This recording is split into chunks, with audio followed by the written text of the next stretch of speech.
নমস্কার বন্ধুরা, বাংলার ইনভেস্টর ইউটিউব চ্যানেলে আপনাদের সবাইকে স্বাগত জানাই। চ্যানেলে প্রথমবার এসে থাকলে চ্যানেলটা অবশ্যই সাবস্ক্রাইব করে রাখবেন। চলুন এই ভিডিওটা শুরু করা যাক। আজকের দিনেও আমরা মার্কেটে একটা ভালো পরিমাণে ক্র্যাশ দেখতে পেয়েছি। তবে আজকের দিনে যে ওপেনিং এটাই দেখতে পাচ্ছেন এই 23,868-তে হয়েছিল। এর আগের দিনের ক্লোজ কত ছিল? এই 24,450। এবং এই ওপেন হওয়ার পরে এইখান থেকে আরো বলতে পারেন 200 পয়েন্ট নিচে নেমেছিল। আজকের এখানে লো কত ছিল? 23,697। এটা আজকের দিনের লো ছিল, কিন্তু যদি সেই লো থেকে দেখেন তাহলে কিন্তু এই যে নিফটি ফিফটি এখানে একটা ভালো পরিমাণে রিকভারি আমরা দেখতে পেয়েছি। এইখানে দেখতে পাচ্ছেন এই যে লো, এইখান থেকে যদি মোটামুটি একটা ক্যালকুলেশনও করেন, এই দেখতে পাচ্ছেন প্রায় 1.5%-এর কাছাকাছি এই যে নিফটি ফিফটি এটা বেড়েছে। আর আজকে যে এত বড় একটা গ্যাপ ডাউন হবে সেটা তো বোঝাই যাচ্ছিল, এবং যেই কারণের জন্য এত বড় গ্যাপ ডাউন হয়ে ওপেন হয়েছিল, মার্কেট চলার সঙ্গে আস্তে আস্তে সেই যে কারণটা সেটা কিছুটা কমে, এবং তারপরেই নিফটি ফিফটি এখানে এই বোটম থেকে রিকভারি দেখা গেছে। তবে এই রিকভারি দেখাবার পরেও দেখতে পাচ্ছেন আজকের দিনে 2.5% পড়ে বন্ধ হয়েছে। তারই সঙ্গে সঙ্গে বিএসসি সেন্সেক্স এখানেও একই রকম প্যাটার্ন দেখতে পাচ্ছেন, এটাও এই 2.5% পড়েছে। আর যদি নিফটি ব্যাংকের কথা বলি, এটা কিন্তু সব থেকে বেশি পড়েছে। তো যদি যুদ্ধের কথা বলি, তার সঙ্গে সঙ্গে ক্রুড অয়েলের কথা বলি, তার যে এফেক্ট সেটাই নিফটি ব্যাংকের উপর পড়া সেরকম কোনো কথা নয়। তাও দেখতে পাচ্ছেন এই যে নিফটি ব্যাংক এটা কিন্তু সব থেকে বেশি পড়লো, 3% পড়েছে। এই 1763 পয়েন্ট আজকের দিনে নিফটি ব্যাংকে প্রথম দেখা গেল। আর বিভিন্ন ব্রড মার্কেট ইন্ডাইসেস গুলো, নিফটি ফিফটি এটা তো 2.5% ডাউন হয়েছে। তারপরে নিফটি নেক্সট ফিফটি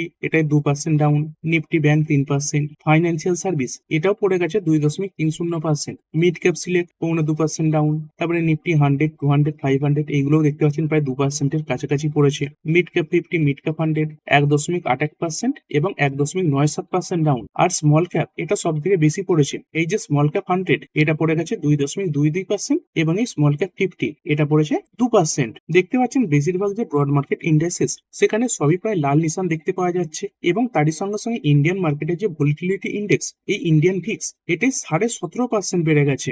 আর ওভারঅল মার্কেট ব্রেক কেমন ছিল? এখানেও যে সিচুয়েশন সেটা খারাপ। 3,370 খানা স্টক যেগুলো এই এনএসসি তে ট্রেড হয়েছে, তাদের মধ্যে পড়া শেয়ারের সংখ্যা 2631 খানা, এবং সেখানে বেড়েছে কতগুলো? মাত্র 640 খানা। এখানে প্রায় বলতে পারেন একটা বাড়া শেয়ারের সামনে 4খানা পড়া শেয়ার ছিল। আর সেক্টর স্পেসিফিক কেমন পারফরমেন্স দেখা গেছে? এই নিফটি অটো এটা বিরাট পড়েছে, 4% ডাউন হয়ে গেছে। তো এই যুদ্ধ পরিস্থিতি দেখতে পাচ্ছেন এই যে নিফটি অটো তার উপর কিভাবে খারাপ ইম্প্যাক্ট ফেলছে। কারণ এই যুদ্ধের জন্য কি হবে, এই বিদেশে যে গাড়ির এক্সপোর্ট সেগুলো কমে যাবে, এবং এই সময় বিদেশে ইনফ্লেশন বেড়ে যাবে। আর এই যে গাড়ির এগুলো হচ্ছে এক ধরনের লাক্সারি টাইপের জিনিস, এবং যখন এই যুদ্ধ পরিস্থিতি তৈরি হয় তখন কিন্তু মানুষের যে নজর সেগুলো গাড়ির দিকে থাকে না, প্রয়োজনীয় যে জিনিসপত্র রয়েছে সেগুলোর দিকে চলে যায়। তারপরে এফএমসিজি দেখতে পাচ্ছেন 1.5% ডাউন। আর প্রতিদিনের মতো দেখতে পাচ্ছেন যেদিন মার্কেটে সব সেক্টর খারাপ পারফর্ম করছে সেদিন এই নিফটি আইটি এটা কিছুটা বাঁচিয়ে দিচ্ছে। আজকের দিনে নিফটি আইটি সামান্য সবুজে হলেও বন্ধ হয়েছে।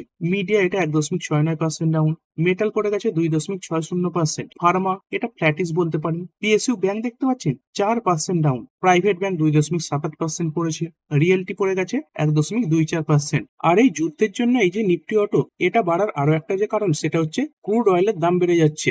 আর এখনো পর্যন্ত বেশিরভাগ যে গাড়ি সেগুলো কিন্তু বিভিন্ন যে জ্বালানি, পেট্রোল বলুন ডিজেল বলুন এগুলোর মাধ্যমেই চলে, এবং এই যে জ্বালানি তার দাম বেড়ে যাওয়ার কারণে এই যে গাড়ির কোম্পানিগুলো রয়েছে সেগুলোতে খারাপ ইম্প্যাক্ট দেখা যায়। এবং তারই সঙ্গে সঙ্গে ওভারঅল মার্কেট ব্রেথও খারাপ। যেমনটা এখানে দেখতে পাচ্ছেন এই যে জার্মানির মার্কেট রয়েছে ড্যাক্স এটা 0.90% ডাউন। তারপরে ফুটসি 100 দেখতে পাচ্ছেন 0.80% পড়েছে। এই ক্যাক 40 এটা ফ্রান্সের মার্কেট 1.57% ডাউন হলো। ইউরো স্টক্স 1.33% পড়েছে। বেশিরভাগই দেখতে পাচ্ছেন লাল নিশানে রয়েছে। এবং যে ইসরায়েলের মার্কেট এতদিন যে যুদ্ধ চলছিল সেখানেও পড়েনি, দেখতে পাচ্ছেন আজকের দিনে ইসরায়েলের মার্কেট এটাও 3% ডাউন হয়েছে। আর বিভিন্ন এশিয়ান মার্কেট গুলো এই যে নিক্কেই দেখতে পাচ্ছেন 5.20% ডাউন, এবং যখন শুরু হয়েছিল তখন তো এটা 7.5% পর্যন্ত পড়ে গিয়েছিল। চীনের মার্কেট সাংহাই 0.67% ডাউন হয়েছে, হ্যাংসেং 1.35% ডাউন, এবং এই সাউথ কোরিয়ার মার্কেট কোসপি যেটা লাগাতার ভালো র্যালিতে ছিল এটাই 6% ডাউন হয়েছে। আর এই যুদ্ধের পরিস্থিতি বর্তমানে কেমন রয়েছে, যেমনটা দেখতে পাচ্ছেন এই আয়াতুল্লাহ খামেনি যাকেই আমেরিকা এয়ার স্ট্রাইকের মাধ্যমে মেরে দিয়েছে, তার যে ছেলে এই মোস্তাফা খামেনি তাকেই দেখতে পাচ্ছেন ইরানের সুপ্রিম লিডার পদে বসানো হয়েছে। এবং এটাও বলেছিলাম এই নাম সামনে আসার পরে এই যে অ্যাটাক সেটা বাড়তে পারে, এবং সেরকমই হয়েছে। এই উইকেন্ডে ইরানের ওপর আরো ভয়াবহ অ্যাটাক করা হয়েছে, মানে আগের থেকে অনেক বেশি অ্যাটাক করা হয়েছে, এবং তার এফেক্ট আমরা এই ক্রুড অয়েলে দেখতে পাচ্ছি।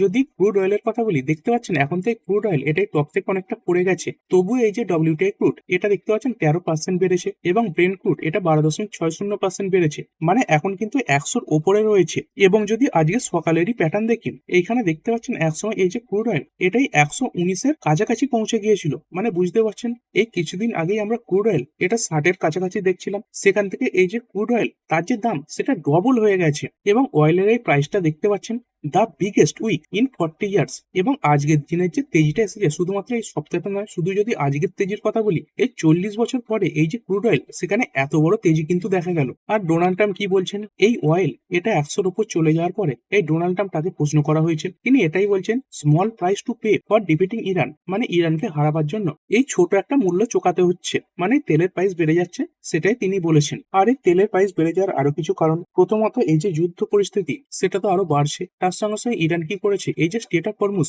এটাকে ফুললি ব্লক করে রেখেছে। কিছু রিপোর্ট এমন সামনে আসছে যে একটা দুটো জাহাজ এখান থেকে চলাচল করছে এবং তারই সঙ্গে সঙ্গে বিভিন্ন যে গালফ কান্ট্রি গুলো রয়েছে তারা কি করছে এই যে অয়েলের প্রোডাকশন সেটা রিডিউস করে দিয়েছে। কিসের জন্য, এই হরমুজ ক্লোজার। তো এর জন্য কি হচ্ছে, এই কোম্পানিগুলো কি করতো এই যে ক্রুড অয়েল সেগুলো উত্তোলন করে সেগুলোকে তো স্টোর করেও রাখতো। তো বর্তমানে স্টেট অফ হরমুজ এটা বন্ধ রাখা হয়েছে, মানে তেলের যে এক্সপোর্ট সেটা তো হচ্ছে না, যার কারণে তাদের এই যে স্টোরেজ সেগুলো ফুল হয়ে যাচ্ছে।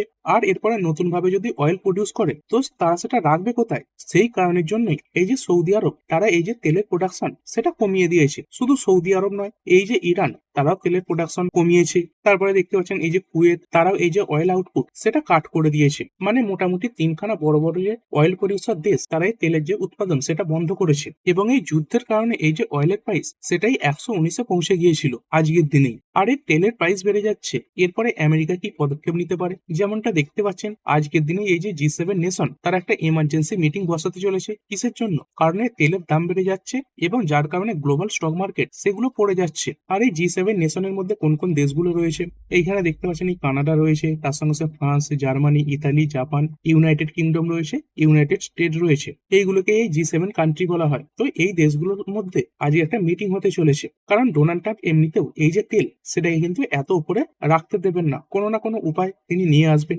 যাতে তেলের দাম এটা কিছুটা হলেও কমে যায়। এবং এই তেলের দাম বাড়ার আরো একটা কারণ, সেটা হচ্ছে এতদিন পর্যন্ত এই যে তেল যেখানে ডিপোজিট করে রাখা হয় মানে তেলের স্টোরেজ, সেখানে কিন্তু কোনো রকম অ্যাটাক করা হচ্ছিল না। কিন্তু দেখতে পাচ্ছেন ইসরায়েল এই উইকেন্ডেই এই ইরানের 30টারও বেশি যে অয়েল ডিপোর্টস সেখানে অ্যাটাক করেছে এবং তারই সঙ্গে সঙ্গে ইরানের যে আকাশ সেটা পুরো কালো ধোঁয়ায় ছেয়ে গেছে। মানে এত বড় অ্যাটাক হয়েছে, এই তেল পুড়েছে, তার কারণে ইরানের আকাশ সেটা পুরো কালো হয়ে গেছে। তো বিভিন্ন ছবিতে এই ধরনের যে দৃশ্যগুলো সেগুলো দেখতেও পাবেন এবং তারই সঙ্গে সঙ্গে ইরানের কিছু জায়গায় তেলের যে বৃষ্টি সেটাও কিন্তু শুরু হয়েছে। তবে এই সময় কমোডিটি এটা যেমন তেজিতে থাকার কথা ছিল সেরকম তেজি আসছে না, কারণ দেখুন মার্কেটে যখন কোনো জিনিসের ওপর খুব সহজে নজর চলে আসে সেগুলোতেই তেজি ফেরে না। যেমনটা দেখতে পাচ্ছেন সিলভার্স, এটাই এত বড় যুদ্ধ পরিস্থিতি তৈরি হওয়ার পরেও আজকে লাল নিশানে ট্রেড করছে। তারই সঙ্গে সঙ্গে গোল্ড ফিউচার্স এটাও দেখতে পাচ্ছেন লালে ট্রেড করছে। তো যদি কিছুদিন আগে গোল্ড সিলভার এগুলোতে এত ভালো র্যালি না আসতো, মানে আমাদের মতো ছোট ছোট ইনভেস্টরদের নজর এই গোল্ড সিলভার এগুলোতে না যেত, তাহলে এই যুদ্ধ পরিস্থিতিতে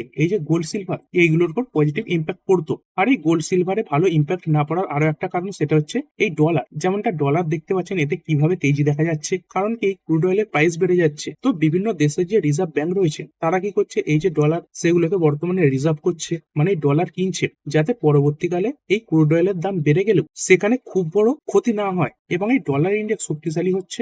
এই কারণে গোল্ড সিলভারের দিকে মানুষের কিন্তু নজরও নেই বর্তমানে। আর আমাদের মার্কেটে যে রুপি রয়েছে এটা দেখতে পাচ্ছেন এই 92.30-তে পৌঁছে গেছে। তো একটা শার্প র্যালি এসেছে। মোটামুটি যদি দেখেন আজকের দিনে এই যে ইন্ডিয়ান রুপি এটা প্রায় 0.5%-এর কাছাকাছি দুর্বল হয়ে গেছে। এই ওপেনিং কত ছিল 91.94, মানে এইখান থেকে প্রায় 36 পয়সা দুর্বল হয়ে ট্রেড করছে। এমনকি মার্কেটের কিছু কোম্পানি যেগুলো ক্রুড অয়েলের প্রাইস বাড়লে এগুলোতে পজিটিভ ইম্প্যাক্ট পড়ার কথা সেগুলো খারাপ পারফর্ম করেছে। যেমন ওএনজিসি দেখতে পাচ্ছেন 3.23% পড়ে বন্ধ হয়েছে। তবে প্রথমে সবুজেই ওপেন হয়েছিল, কারণ প্রথম দিকে যে ক্রুড অয়েল সেখানে প্রায় 25-30% তেজি দেখা যাচ্ছিল, কিন্তু আস্তে আস্তে সেই যে ক্রুড অয়েলের প্রাইস সেটা কমে গেছে এবং সেই কারণে দেখতে পাচ্ছেন এই স্টকও এই টপ থেকে প্রায় 6.43% পড়েছে। আরো একটা এই সেগমেন্টের কোম্পানি রয়েছে সেটা হচ্ছে এই অয়েল ইন্ডিয়া, এটাও এই তেল প্রডিউস করে থাকে। এটাও দেখতে পাচ্ছেন অনেকটা সবুজেই ওপেন হয়েছিল, এই 501.40 এরকম জায়গাতে দেখতে পাচ্ছেন। তো সেইখান থেকে এটাও কিন্তু অনেকটা পড়েছে, 6% পড়ে গেছে টপ থেকে। তারপরে সেই কোম্পানিগুলোও পড়েছে যেইগুলোতে ক্রুড অয়েলের প্রাইস বাড়ার কারণে খারাপ ইম্প্যাক্ট পড়ে,